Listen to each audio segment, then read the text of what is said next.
Welcome back to Ask the Edmonds Cop. I'm your host, Teresa Whipple. Sergeant Shane Hawley. We are talking about car crashes and what people should do.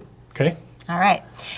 Just basically, you're in a what seems to be a relatively minor fender bender or whatever, and what happens next? What do you recommend? Do people need to call the police? What should we do?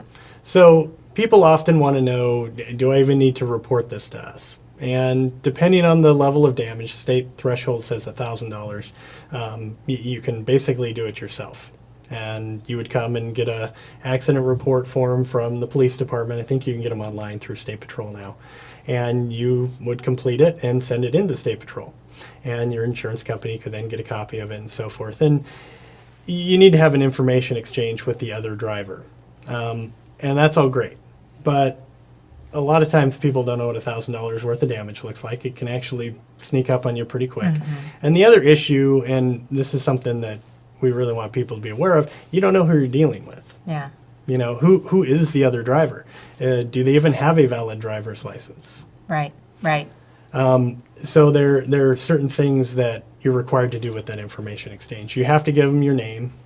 You have to show them your driver's license. You have to provide insurance information and your vehicle number. Okay. But the reality is we want you to call us. Okay. Even if it seems minor, just call us. Yeah. That's what we do. We will come out because we're able to verify a lot of those things. Yeah. You know, we will run everybody's name at the scene and make sure that everybody is a valid driver. We look for the expiration date on the insurance card, you know, and if they don't have valid insurance, when we write a no insurance ticket. The other thing is impairment. You know, maybe you were just involved in a minor collision, but turns out the person is impaired. Yeah. Maybe it's alcohol, maybe it's something different. A lot of prescription drug DUIs and that sort of thing these days.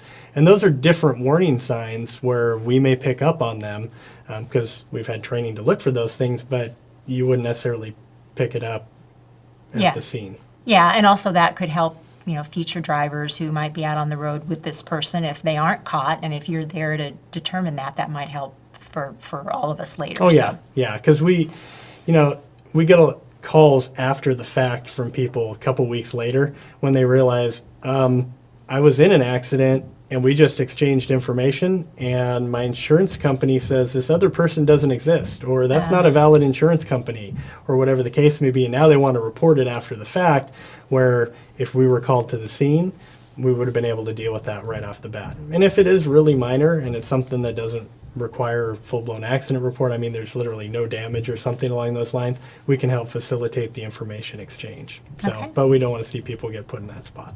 Okay, good. Well, good information. I appreciate you stopping by. You bet. We'll be back again soon with another episode of Ask the Edmonds Cop.